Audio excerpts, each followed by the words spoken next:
उपस्थित असणारा सर्व हिंदू जनसमुदाय, सर्व आमच्या माता भगिनी, सर्व पत्रकार बांधव, अनेक मान्यवरांनी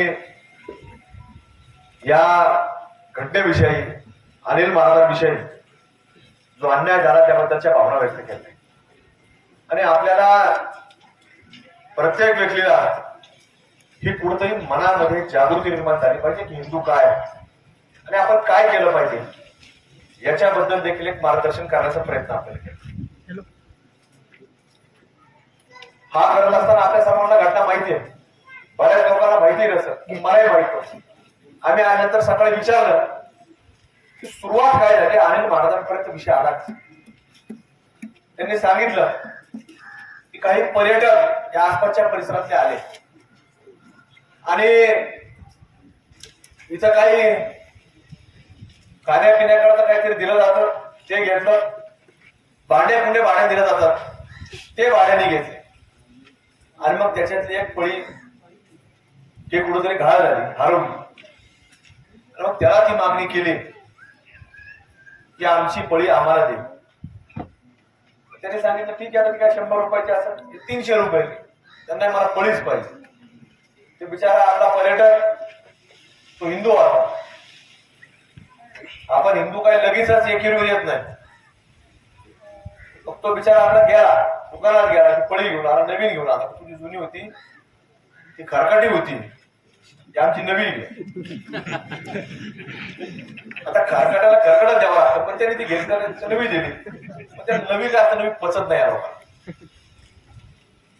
त्यांना ते जुनच लागतं. गाड्या वगैरे भगारात वापरणार, नवी कधीच घेणार. आपले लोक फिटर किती आहेत, फार ते फिटर, छोट फिटर सगळेच लोक. ठीक आहे, आपल्या माणसाने दिली म्हणून पण त्यांची काही घेतली नाही. शाला निरीक्षाही आता निरीक्षाही होती, गाड झाली, ती काय कुठे पळून देणार, पुढे सोन्याची नवी दिली ती घेता येत. आपल्या माणसं काय लगेच जसं मी सांगितलं एक आणि त्याला काय दुसरी भाषा कळणार. मग मात्र आपले लोक जमा झाले तेव्हा बिचारा त्याची सहनशीलता किंवा त्याच्या अंगातलं सेक्युलरिझम हे संपलं. पण त्यांनी मात्र कशाचा आधार घेतला तर आपल्या भगव्या धारी टोप्यांचा आधार घेतला आणि त्यांनी पाचारण केला त्या लोकांना. मग केला काय मग आता पोलीस सांगतात त्याच्यावर वार. अरे ते पळी करते, देतो, घेतले, माझं त्याच्या काय आता काय पूजा करायची का त्याची. त्यांनी ते 300 रुपये घेतले असते, तुझी पळी घेऊन ये. आता 100 रुपये एखाद्या ते त्याचे 300 मध्ये सापडायला लावतो पळी. 100 रुपये घरी घेऊन जातो काय न्यायचं, ते 100 रुपये तुझं दान जातं. मग ते सांगतात वाद. वाद कशामुळे झाला, सुरुवात कोणी केली, सुरुवात त्यांनी केली, पण संपव आपल्यालाच लागणार आहे. म्हणून हा समुदाय हा तुमच्यासाठी या ठिकाणी आणला. तिथं गेल्यानंतर ते आपले लोक निघून गेले. मग त्यांनी आपल्या वडीलधारी माणसांच्या अंगावरती हात घालण्याचा प्रयत्न, कुणी सहन करणार नाही. आता तुम्ही सांगितलं साहेब की आम्ही अमुक सरपंच केलं तर हरकत नाही, तुमच्या मनात थोडी चांगली भावना सगळ्यांची असते तशी तुमच्या मनात तुम्ही केलं. तुम्ही सरपंच केलं, चेअरमन केलं, तर आज काय केलं, सगळं केलं. आपण खाऊ घालतो, ती जीभ खाती. आता ती जीभ इतकी जवळ आली आपल्या की आता आपल्याला जर चाटायला लागली ना, ती जीभ बाहेर काढून तिच्या हातात दिली पाहिजे. ही वेळ आपल्याला दिलं बाद झालं. याच्या पुढे आता तुम्हाला आहे म्हणतात ना हिंदीमध्ये म्हणे समजदार इशारा कापी, तसं आता आपल्याला ते समजून घ्या. याच्या पुढे या भानगडीत पडू नका. आणि गावात जसं मरकड साहेबांनी सांगितलं कायदा ठराव, ते कायदा ठराव करायच्या भानगडीत पडू नका. कायदा झाला की पहिले तेच लोक बोलायला. कायदा फक्त कोणला आहे, संविधान कोणला आहे, ते या भारत देशामध्ये फक्त हिंदूंना बांधील. त्या लोकांना नाही करायचे, मानतच नाही. ते मानत असते तर एकही गो हत्या, गोवंश हत्या भारत भूमीत झाली. ते मानत असते तर एकही आमच्या मायमाऊलीची इज्जत त्या ठिकाणी लुटली गेली. ते मानत असते तर एकही लव जिहाद या भारत देशामध्ये झाला नसता. पण हे काहीच मानत नाही. त्यामुळे कायदा विधा करू नका. तुम्ही निर्णय घ्या, त्या भगव्याला हातामध्ये धरा आणि शपथ घ्या की एकही या ज्या पॅनल मध्ये ह्या लोक उभा राहतील त्या पॅनलच मतदान करायचं नाही, हा निर्णय तुम्ही घ्या. आजपर्यंत काय झालं मी याच्यावर बोलणार नाही, इथून पुढे काय करायचं याच्यावर बोलायचं. ठीक आहे, कोण गेलं, तुम्ही केलं, कुणी केलं, हा विषय सोडून द्या. पण आता ज्या वेळेला चूक दुरुस्त करायची वेळ जर तुम्ही करत असाल तर त्या पॅनलला मतदान करायचं नाही. भले का त्यांनी काही विकास केला असेल, काय काम केला असेल, चांगले विचार मांडले असतील. तुम्ही 2 वेळा 4 भाकरी खात असताना म्हणजे 4 दुपारी 4 रात्री हरकत नाही, उद्या 1 वेळ जेवायची आली हरकत नाही. तुम्ही 4 भाकरी खात असताना अर्धी भाकर खायची वेळ आली पण आपण जगलो तर एकच विषय पाहिजे, जसं धर्मवीर छत्रपती संभाजी महाराजांनी स्वीकारलं ते हिंदू म्हणून आपण सगळं काम केलं पाहिजे. मग ती अर्धी भाकर खाण्याची वेळ यावी, 1 टाइमला जेवणाची वेळ आपण काय कोणी मारणार नाही. या भारत देशामध्ये आज पण एवढं मोठं लॉकडाऊन लागलं पण एकही भूबळी बापू झालेला नाही, त्यामुळे आपण देखील उपाशी राहणार नाही. तर तेवढा नियम आपण केला पाहिजे की इथून पुढच्या काळामध्ये तुम्ही जे केलंय ते दिलंय त्याला पचत नाही. तर मी सांगितलं ती जुनीच पळी लागत त्याला, त्यामुळे त्याला छत्रपती शिवाजी महाराजांचाच काळ पाहिजे आणि तो काळ आणण्याकरता ही सगळी लोक आज या ठिकाणी जमा झाली. ते कशा करता जमा झाली, तो काळ आपल्याला परत आणायचा. या लोकांच्या प्रत्येकाच्या मनामध्ये ती भीती असली पाहिजे की हा काळ कोणाचा आहे, छत्रपती शिवाजी महाराज. हे सरकार छत्रपती शिवाजी महाराजांच्या विचाराचं, हे सरकार या भगव्या ध्वजाचं सरकार आहे, भगव्याला मानणार सरकार आहे. हे छत्रपती शिवाजी महाराजांच्या आदर्शावरती आणि प्रभू रामचंद्रांच्या विचाराने निर्माण झालेलं सरकार आज या महाराष्ट्रामध्ये काम करतं. हे कुठलाही अधिकारी वर्गाने सुद्धा विसरता कामा नये. आणि आज जर ते विसरत असतील तर त्याला या अधिवेशनामध्ये आपण निश्चित रूपाने त्याच्यावरती प्रश्न उपस्थित करू आणि त्या अधिकाऱ्यांवरती जो मुख्यमंत्र्यांबद्दल बोलतोय, मंत्र्यांबद्दल बोलतोय त्याच्यावर कारवाई होत नसेल तर हे सगळं प्रश्न आपल्याला विचारावं लागणार आणि त्या अधिकाऱ्यावरती देखील आपल्याला कारवाई करावं लागणार. आणि त्याच्यावर जोपर्यंत कारवाई होणार नाही, माझ्यासारखे तिथं 50 लोक आहेत, आम्ही सगळे मिळून तुम्हाला सांगतो याच्यावर जर बंदोबस्त झाला नाही तर आम्ही सगळे ते अधिवेशन देखील थांबून ठेवू. तुम्ही त्याची काळजी करू नका, पण या लोकांवर कारवाई झालीच पाहिजे अशी भूमिका त्या ठिकाणी आम्ही घेऊ. तुम्ही काळजी करू नका. इथं सुद्धा जेवढे मंचावर लोक आहेत हे हिंदू विचाराचे, इथं जेवढे आलेत तर आम्ही सगळे तिथं देखील या प्रश्नाचा आम्ही जातो. तुम्ही काळजी करू नका, पण तुम्ही खाली आता सक्षम राहा. पोलिसांनी मला कळालं की आपल्या लोकांना काही येऊन दिलं नाही, गाड्या अडवल्या, कारण तिथे येताना आम्ही पाहिलं पोलीस होते बापू, आपल्या हात करते थांबा थांबा. आता बऱ्याच लोकांना त्यांनी थांबवलं, कुठून आले, नंबर घेतात, काय आला, काय झालं, तुमच्या गुन्हा दाखल करून नोटिसा दिल्या. अरे काय, अरे ज्याला अडवायचं त्याला अडवत नाही. म्हणजे ह्या लोकांना तिकडं पाठवून द्यायचं बॉर्डरच्या पलीकडे, ते दिलं सोडून आपल्या दोघं अडवले. अरे गाडीत काय हात्या नाही, काय गाडीत कशा काय काय काय कारण आहे गाड्या अडवायचं. अहो जिथं भगवी टोपी दिसल, तिथं भगवा पंचा काय दिसल, तिथं कुणी काही अडवायचं कारण नाही. हा देशभक्त असतो, मातेचं रक्षण करणारा व्यक्ती असतो, हे तुम्ही लक्षामध्ये घेतलं पाहिजे. पण काय होतं, त्या मच्छरदारी टोप्यावर दिसले त्यांना वाटतं लॉ अँड ऑर्डर, हे लॉ अँड ऑर्डर हातात घेतली. अरे त्याच्या गाडी सत्तूर असतात, त्याच्या गाडीमध्ये अंमली पदार्थ असतात. ते अंमली पदार्थ आले कुठून भारत देशामध्ये, ते पंजाब मार्ग आहे. सगळ्यात पहिले त्याने राज्य कुठलं खराब केलं असेल तर पंजाब मधून केलं त्यांनी. आज ते गाव खेड्यापर्यंत पोहोचले. आज तुम्ही जर काही लोक सांगतात की लवशियाचे प्रकार सांगतात, धर्मांतराचे प्रकार सांगतात की हे असं होत नाही. अहो याचे गुन्हे दाखल आहेत मध्य प्रदेशमध्ये, युपी मध्ये. आज बापू तुम्हाला सांगतो जवळपास धर्मांतराच्या बाबतीमध्ये 19 FIR युपी सारख्या राज्यामध्ये दाखल झाल्या, त्याच्यातल्या 4 हे सिद्ध झाल्या आणि त्या लोकांना शिक्षा सुरू झाली. सांगा बरं, आपल्या कुठल्या लोकांनी त्याला धर्मांतर करता कोणाला विनंती केली की त्याला बळजबरी केली? आज तुम्ही सांगता की आपले 4-5 हजार लोक इथे आहेत आणि ते मोठा नोंद इतके लोक आहेत, मुठभर लोक. कोण आपल्यातला माणूस त्यांच्यापर्यंत गेला की तुम्हाला जर राहायचं असेल तर तुम्हाला धर्मांतर करावं लागेल, हिंदू म्हणून राहावं, असं कुणी गेलं? कुणी गेलं? पण तुम्हाला सांगतो ही हिरवी वळवळ सुरू झालेली आहे, त्याला आता भगवी चळवळ दाखवावं लागणार आणि ही दाखवा तुम्हाला दाखवा. अडचण आली तर आम्ही आहे. ज्या हाताने त्याच्या तोंडात जेवण टाकलं आता ती जीभ बाहेर काढा सरपंच साहेब. आणि सगळ्यांनी ठराव बिराव करू कायद्याची. तुम्ही ठरवून घ्या प्रत्येक जणांनी मनाशी की इथून पुढे त्याला काही द्यायचं आणि त्याकडून काय घ्यायचं हे तुम्ही निर्णय या गावामध्ये घ्या तर तुम्हाला संस्कृती जागेल. जसं आपण एखाद्या आपल्या मुलीला मायमावली शिकवतो गेल्या घरी सुखी राहा, त्याला सांगितलं नीट राहायचं असेल, तिथं नांदायचं असेल तर नीट राहायचं, हे त्याला संदेश घ्यायला पाहिजे. पण आज आपल्यातून कुठेतरी काही लोक असतात जसं मोहिते पाटील सांगत होते, वाघमारे साहेबांनी सांगितलं की सेक्युलर. आता सेक्युलर म्हणजे काय, तर सेक्युलर म्हणजे आपल्याला सांगितलं जातं वेगवेगळ्या मार्गाने सांगितलं जातं की हे आपले ते तपले. पण आज तुम्ही आपले करता करता सरपंच पद करता करता हे सगळं आता थांबायला तयार नाही. देशमुख साहेब तुम्ही सुद्धा आता काळजी घ्या. काय होतं हळूहळू गावापासून बाहेर वळवळ करतात. हे आमच्याकडे तर लई आहे 5-50 हजार लई तुम्हाला सांगतो पिसुळा. पण यांना ज्या दिवशी आपण तुम्हाला सांगतो यांना खेचून काढू ते त्याशिवाय नीटच राहत नाही. तुम्ही काळजी घ्या, सगळेजण काळजी घ्या.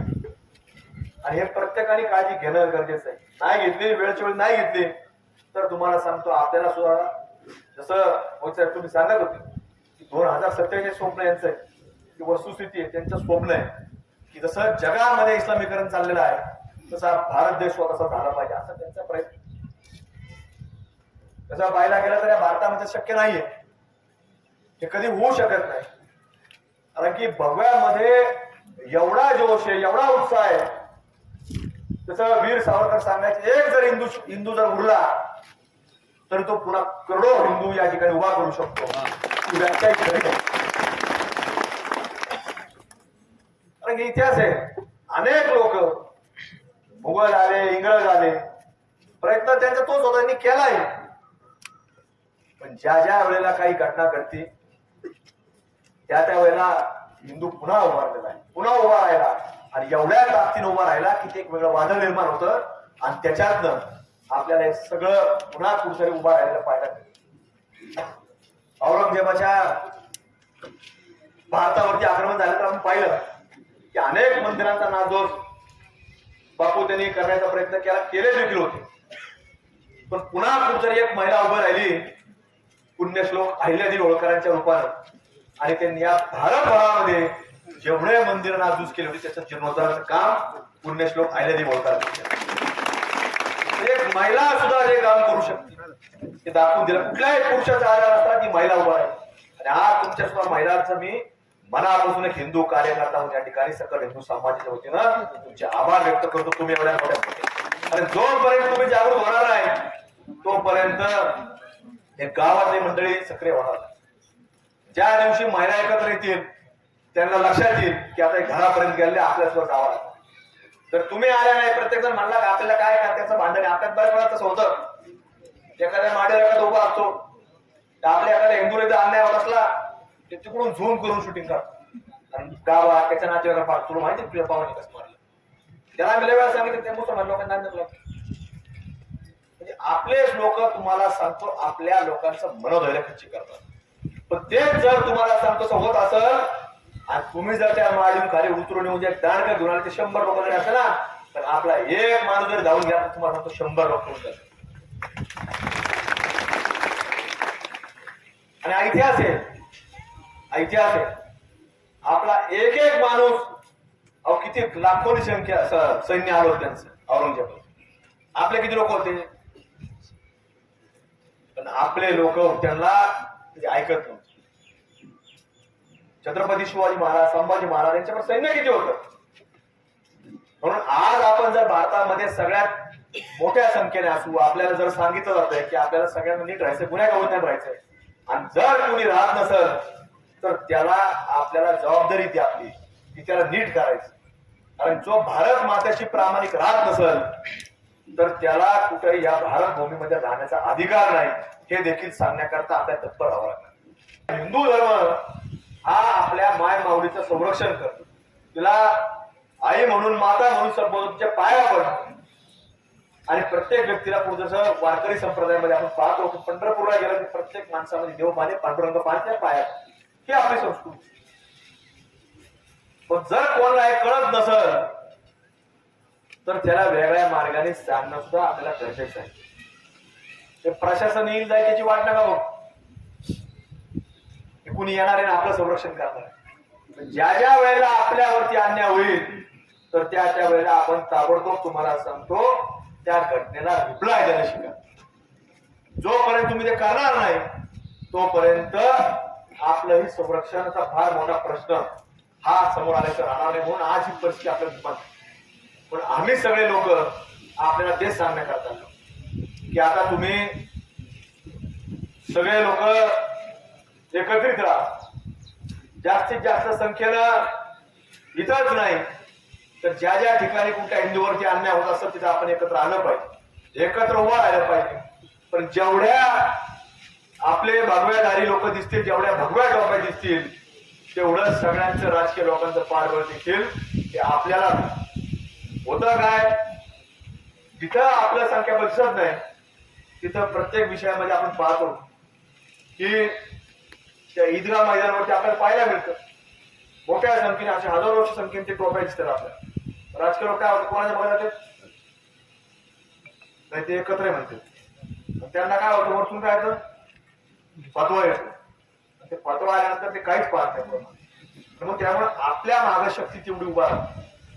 पण ज्या वेळेला आपल्यावरती अन्याय झाला, आपण जर तेवढ्या संख्येने बाहेर निघलो तर आपल्या जिल्ह्यातला प्रत्येक व्यक्ती, राजकीय व्यक्ती आपल्यापर्यंत येईल, काय झालं विचारली आणि आपल्या मागे संरक्षण देण्याचं काम हे आपले भगवे झाले लोक या ठिकाणी उभा राहतील. आणि त्याच्याकरता आपण सर्वांनी एकत्र राहणं गरजेचं.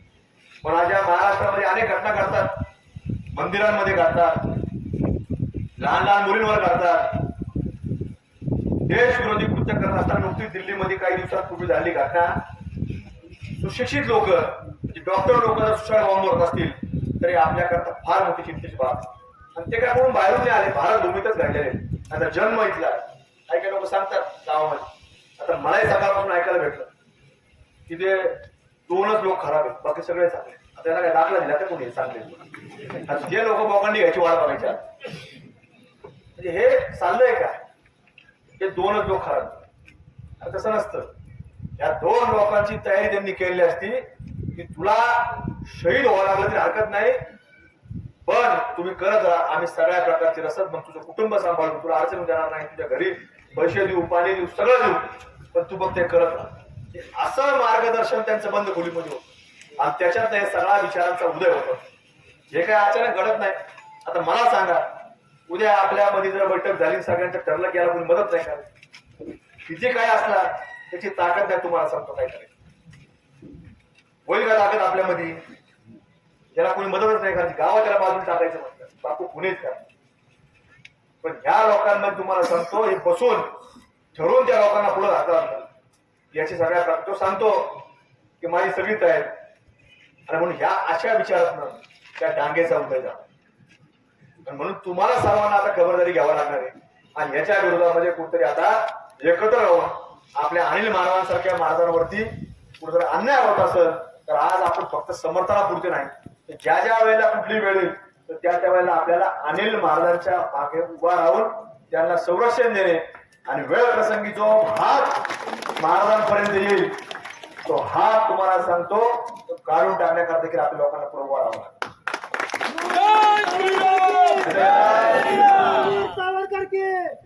यांना धाडस वाढत चालत की आपण महाराजांबद्दल बोललो, बोंधू बोललो, त्यांनी काय केलं ते खाजगी बोलताना खुश नाही करते एवढं. ज्या दिवशी आपल्याकडून असं घडल तर त्या दिवशी तुम्हाला सांगतो एकच आपल्या गाव नाही तर या जिल्ह्यामध्ये सुद्धा तुम्हाला सांगतो कोणाची हिंमत होणार नाही पुढे. पण आपल्याला इतक्या क्षमतेनं ताकदीनं आपल्या सगळ्या लोकांना उभा राहावं. कारण एकाच घडतंय आणि आपण बाकीचे पाहतोय आपल्या मागून उभा राहणार. आणि लक्षात ठेवा, तुम्ही पाहताय जो पाहणार असतो नंबर त्याचा पुढचा त्याचाच असतो, हे मी लक्षात ठेवा. लक्षात ठेवा, आम्ही पाहिलं, लय लोकांचं पाहिलं, आता आम्ही सगळे पाहतो. काही लोक जे आम्हाला समजून सांगायचे ना, असं नका बोलू, तसं नका बोलू, असं नका करू, यांना कामावर घेऊ, त्यांना कामावर घेऊ.